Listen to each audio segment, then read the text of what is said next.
turn anytime. If you want to know if you're okay, cut the throttle off and see if you have to turn before you can lose altitude. If you have to turn your airplane before you can lose altitude, you're in trouble.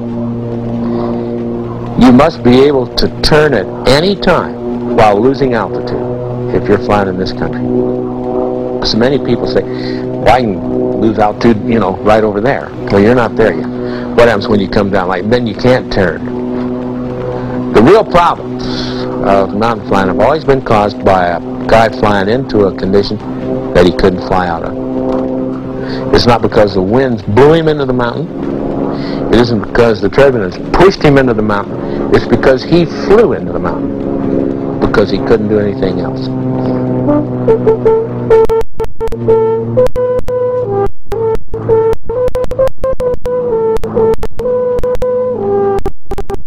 14 airplanes on both sides of Monarch Pass are explicit evidence of the fact they couldn't do anything else. Now this is the kind of country that people fly out here to see. The mountain country is spectacular in beauty. It's a wonderful thing to fly around and look at. Fascinating as all get out. But the pilot's got to remember not to get carried away with sightseeing, fly the airplane into a place he can't fly out of. You've got to keep your mind on what you're doing and watch where you're going. Really careful in this kind of country because you could get trapped in a hurry. Flying up one of these type canyons is a real dangerous thing. There's a lot of these canyons, there's only one way to go, and that is down and out the open end. It's a good idea to take a look at a tight box canyon before you go down it even. There can be wires and cables stretched across that you can't see.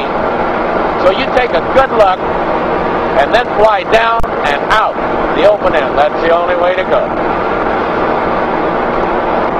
A forced landing in a spot like this is going to give you very little time to select and make an approach to a spot that you can survive.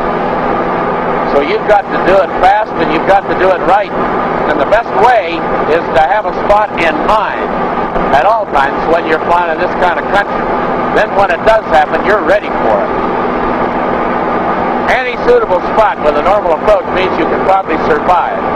But if you hit in a turn, or you hit out of control, you probably will not survive. We're trying to prevent people from having accidents in the first place, but assuming that we're not going to be 100% successful, there's got to be some way we can get the word out to people how important it is to pre-plan things. The pilot discipline that's necessary to survive in any kind of flying, but particularly in adverse flying conditions like the mountains. It's just like a good pre-flight or filing a flight plan. The pilots who use all the preventative measures that they have available to them are usually the last ones you ever have to go out and look for. One of the things that people that are not from this area don't realize is that it's easy to freeze to death in the middle of summer here at extreme altitude if you have to spend a night or two at 14,000 feet on any of the higher peaks. The people should dress according to the terrain they're flying over and the conditions they're flying through rather than how good the heater is in the cabin of the airplane. At least if they're not dressed that way, they should have it very close to them so that they can reach it from their seat. Every experienced mountain pilot I know carries plenty of survival equipment on board their aircraft. Items such as the bedroll here and the space blankets, first aid equipment, survival equipment, smoke flares and very pistols. Utility equipment such as knives, pair of pliers, survival rifle, a .22 rifle that floats with 200 rounds of ammunition, approximately 2 weeks of food, more utility equipment, banners, signaling banners, and so on. All right, all of this equipment will fit in this backpack. It weighs 34 pounds. The important thing to remember is, whether it's large or small, you need to carry survival equipment.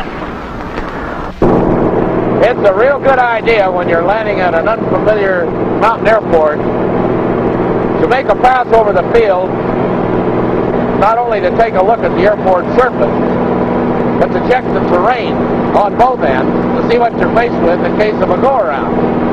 There are many mountain airports that there's only one way in and one way out, regardless of the wind, and you really want to know what you're going to be faced with. So a pass over the field, if you're unfamiliar, is a real good life insurance policy. It's a common mistake when approaching a mountain airport to approach at too high an airspeed. Normal airspeed should be used, although that will result in a faster ground speed. The apparent speed will be much greater, but normal airspeed should be used. So come in at a normal high approach, reduce the power as you approach, use your flaps as needed, and keep that airspeed normal. We're approaching Gunnison Airport at the right angle, at the right speed, and this will result in a perfectly normal landing, however, at the higher ground speed. A low, long approach should be avoided at all costs. This is extremely dangerous, so make a normal approach, avoiding a long, low. Use the flaps as necessary, and you'll have a normal landing.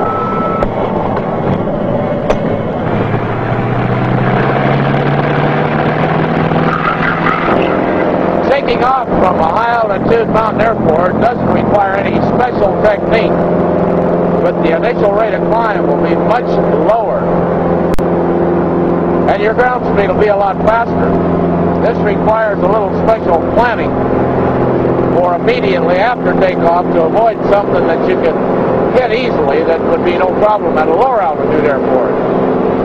The best rate of climb speed should be really carefully observed, even though that's going to result in a much greater ground speed. So a little planning on where you're going to go after takeoff is very important. Here's a prime example of a mountain airport located in a narrow valley with mountains close in on both sides. Here's where you need to know how to make a short field landing in a gusty wind. And if you make an error in judgment on approaching this airport, the only correction is to go around and try it again. And while you're making the approach to an airport like this, you want to keep in mind looking out for other airplanes, because there might be some guy doing the same thing you are, only coming in from the other way. And there's no radar contact at this airport. I've been here at this particular airport when the windsock was blowing different directions on each end of this field. And the problem here is knowing how to handle the airplane at a slow speed in a gusty wind. Everybody can fly at cruising speed or faster. They can handle the airplane nicely on a 10,000-foot strip. But when it comes to a maximum performance short field landing in gusty air, as exemplified by this airport here, a little dual instruction from an experienced instructor on short field and slow flying techniques could be a lifesaver. One of the big problems here in Aspen is density altitude. In fact, a lack of knowledge of density altitude is probably the cause of more aircraft accidents in this area than any other single factor. We have a field elevation of 8,000 feet. In the summertime, our temperatures go up to perhaps 85 degrees in the middle of the day, and this will radically affect aircraft performance. The use of mixture control is very important, and you must lean out your engine, whether it's single or twin engine makes no difference, for takeoff in order to get optimum performance. Being a resort community, we get a lot of people in who live at low altitudes, and they just cannot believe how radically the airplane performance will be affected up here. Density altitude is simply the altitude of the air at the airport, and this can be exceedingly high in hot temperatures, and that's where the airplane thinks it's flying. At 14,000 feet, no one expects an airplane to climb rapidly, or certainly not as rapidly as at sea level.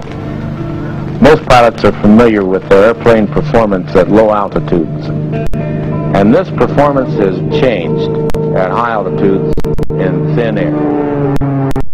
The biggest difference in this performance is the reduced rate of climb and angle of climb at high altitude airports. The high density altitude will reduce the airplane performance drastically. Should I take off downhill, downwind, or should I take off uphill, upwind? You can only take off downhill, because there's just no way that you can successfully take off uphill, upwind on a one-way strip. And here it's very important to point out that almost never is it the gradient or the length of the runway, it's the terrain immediately after takeoff that makes it so important. That is the real deciding factor. The wheels will leave the ground